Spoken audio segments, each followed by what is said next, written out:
First time I almost threw a pistol in the trash was in front of a full class. Hot day, steel targets, 20 people watching, and this bomb-proof 9mm locked up so hard I had to beat it open on a post. That was the moment best on the planet stopped being a fanboy phrase for me and turned into a simple question. Which guns don't humiliate you when everybody's looking? Since then, I've watched rental counters, cops, and regular folks torture these pistols in ways marketing departments never write about. Some of the internet legends you'd expect in this video died right there. One that used to own whole rows of thumbnails never made it past the first weekend. What's left in this list are the guns that refuse to quit. A budget pistol I used to laugh at, a so-called perfect 9mm I almost dumped, and a top pick that changed, where I bet my money and my neck.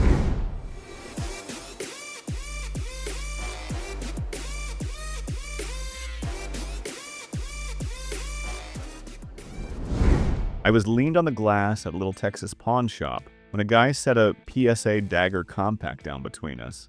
The owner gave me that look we both understood. Cheap Glock clone, internet gun, not exactly best 9mm on the planet material. He tossed out a trade number that said project gun, slid the dagger toward the corner of the case, and went back to talking about the Glocks and SIGs up front. It didn't stay in that corner. One of the regulars picked it up, and a few weeks later I ran into him again at the range. Dust, heat, mixed junk ammo. That pistol had already seen more abuse than most safe queens get in a year. Slide chewed, frame scratched, still no real failure he could point to. At the same time, I kept hearing quiet complaints about the serious pistols.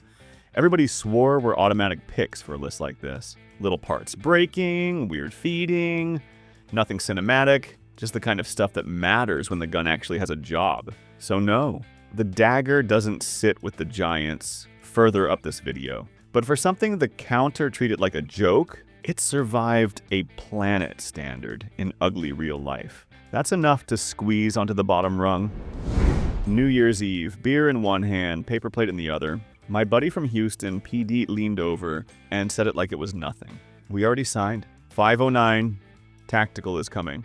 For a city that size, that isn't a gear choice. That's thousands of guns and a pile of lawyers if it ever screws up. Best 9mm on the planet suddenly stopped sounding like YouTube talk and started sounding like paperwork. I still didn't hand it a crown, just because the city did.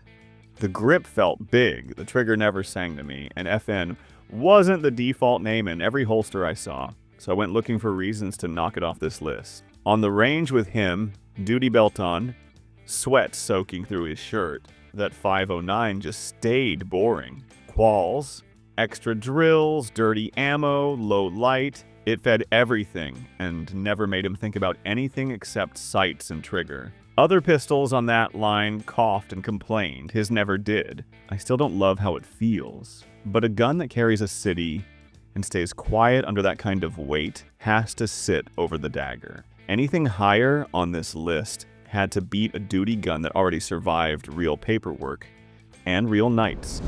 I was on a cold early year range day, the kind where everybody's hands hurt and excuses come easy, and Jeet, the fucking instructor, was running the line like usual. On his hip for demos, he had the same work gun he always carried, but when the class wrapped and people started packing up, he holstered that and a different pistol slid into place on his belt. Beretta APX A1. He didn't point it out, didn't give a speech, he just wore it like that's what actually stayed on him when nobody was paying attention. When he ran a few extra strings with it, the thing stayed flat and predictable in a way that shut me up fast. Guys on the line were fighting their own guns, blaming recoil, optics, triggers. Jeet just hammered clean hits with that Beretta. Same calm voice, same pace. Later, leaning on the bench, he shrugged and said he trusted it when he was tired and distracted.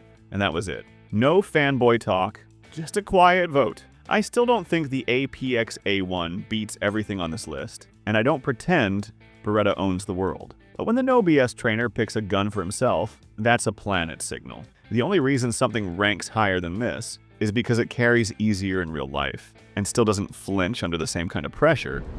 I got sick of hearing you'll actually carry it if it's smaller. Same speech at the range. Dump the mid-size, join the micro cult. One afternoon, I did something that felt clever. I let a gun I trusted walk and brought home a P365X Micro Compact. Walking out of that shop, my gut knew I traded a sure thing for a theory. The first weeks were rough. Holsters, belts, different positions. It bit my side, printed when it shouldn't, snapped harder than I liked. Every time I dressed around it, I thought about the gun I'd given up and wanted to hit rewind. So I went to the range, ready to kill the hype. Concealment draws 3 to 7 yards, timer, no warm-up. That pistol didn't ask for mercy. First shots were faster than the old gun. Hits stayed where they needed even when I pushed the pace and let my grip get lazy. I hated the trade. I still miss the way the bigger pistol felt. But if best on the planet means the gun that lives on your belt and refuses to fold when the clock and nerves go bad, the P365X Micro Compact cleared that bar and made my ego sit down and shut up. Last summer, I dragged the HKU SP out of the safe and told myself I was finally being smart. Prices were high, and that big tank looked like easy money. Too big, too old, no optic cut. I dropped it in a case and drove to the shop, already spending the trade. On the counter, their offer was good enough to feel real. Seeing that USP on their side of the glass felt like selling out a gun that had never lied to me. My mouth said, "Let me think on it," while my hands were already pulling it back. Months later, I tried again. Same case, same plan, same knot in my stomach, picturing that pistol dumped in a used tray for some stranger who'd have no idea what it had carried me through.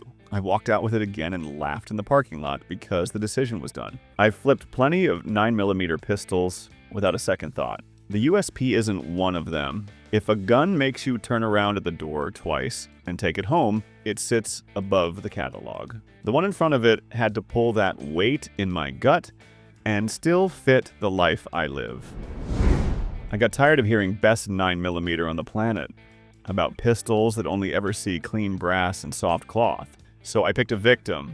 The CZ TS2 was the gun I decided to break on purpose. Big steel slide, heavy frame, race gun attitude. If anything should survive a real beating, it's this. If it died, at least I'd have proof instead of fanboy noise. It stopped getting pampered. Whatever half-dead box was lying around went into its mags. Steel case, soft reloads, mixed weights, mags hit concrete, got wiped on jeans, shoved back in. No proper cleaning, just a swipe when it looked disgusting. At home, I hammered it with dry fire, hard slide drops, ugly manipulations, tossed it into bags full of metal, and let it rattle. The moment it should have quit was a long, filthy string. When it was already too hot and too dirty for excuses, any normal pistol would have coughed just to make a point. The TS2 kept cycling like it was offended I even tried. You want to talk best 9mm on the planet? Stop babying safe queens and try to kill one. I did everything wrong on purpose, and the TS2 wouldn't die. The gun ahead of this had to match that go ahead, break me attitude in a body I can actually live with every day. We were too deep into nowhere when the fuel light came on.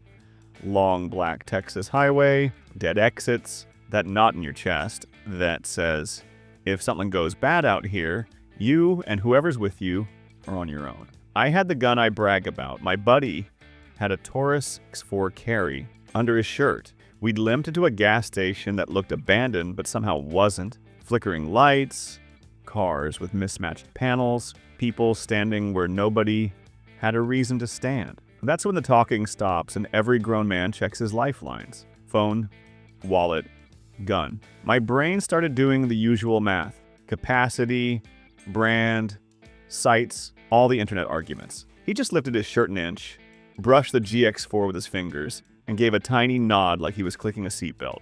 No speech, no tourist joke. Just, this is what I'm betting on. Later, in that cheap motel air, I realized his pistol never came off his body. Mine had already done time on the counter and nightstand while I got comfortable. You can tattoo best on the planet on any slide you want, but out in the dark, the only gun that matters is the one a man refuses to peel off his waist. The one ahead of this earns that same ugly night trust without giving my inner snob a single excuse.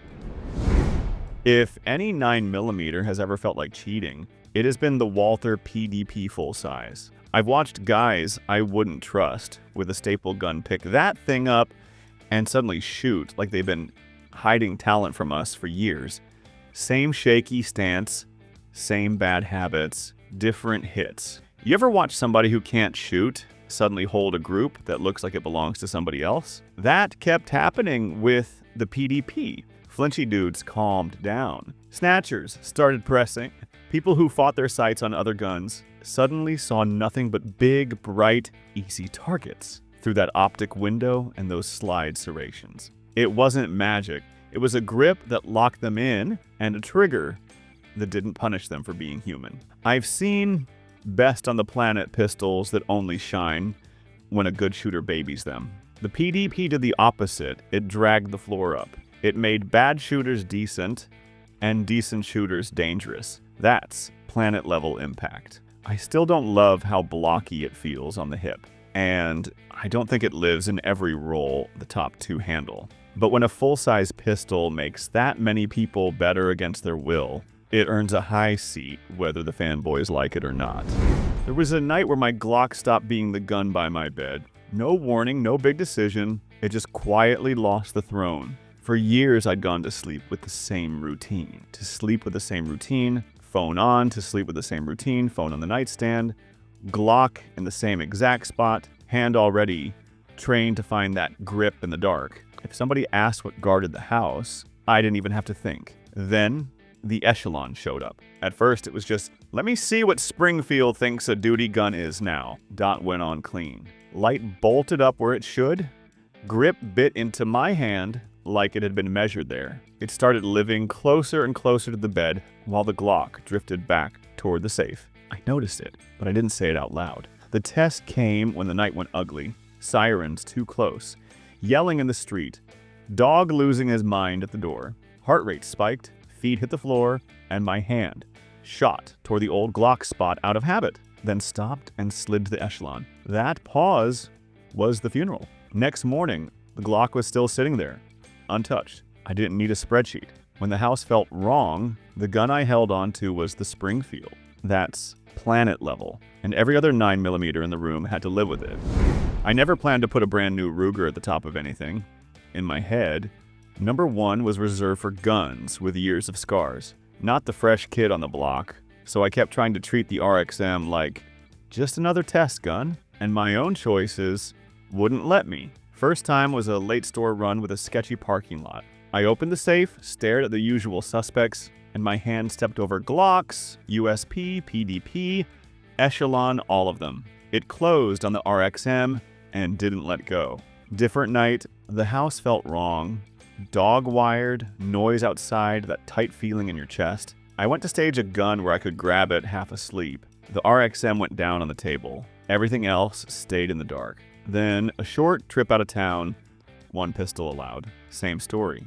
Bag open, choices lined up, and the gun that rode with me was the same Ruger I supposedly didn't trust yet. At some point, you stop listening to your nostalgia and start listening to your hand. Mine keeps choosing the RXM when it actually matters. I don't owe any other 9mm a trophy if they're the ones watching, while this one does the real work.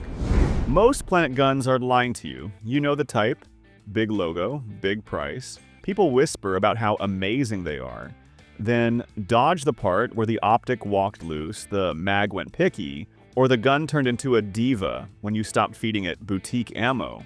The Delta Gen2 never had a marketing choir. It just showed up, took the same filthy treatment I give everything else, and refused to act cheap. It has lived in a glove box, been stuffed into whatever holster was closest, ridden in a backpack under junk, and it still hasn't tried to embarrass me. I've watched guns that cost twice as much cough on the same trash ammo this thing swallows without a comment. You want to talk overrated? Look at the pistols you brag about and ask which ones you actually trust when nobody's watching. The Arex Delta Gen2 is the ugly little answer I don't have to defend. I don't need it to win arguments. I just need it to keep its mouth shut and run, and that's all it's done. That title, Best 9mm Pistols on the Planet, has been code for one thing. Which guns didn't embarrass me when it mattered? Every pistol on this list went through junk ammo, rain, heat, rushed draws, cheap holsters, and shooters who barely knew what they were doing. They still fired when somebody needed them to. The ones you didn't see looked tough until they were pointed at a target that suddenly mattered, then they folded. If your favorite is missing, it bled somewhere I didn't forget. If one of these 10 offends you, there's a story behind it worse than the video. Every time another pistol has broken ugly, the order has shifted, but the standard hasn't moved. Drop your own planet gun in the comments and tell me where it survived. I'm Steve, and I keep score the hard way.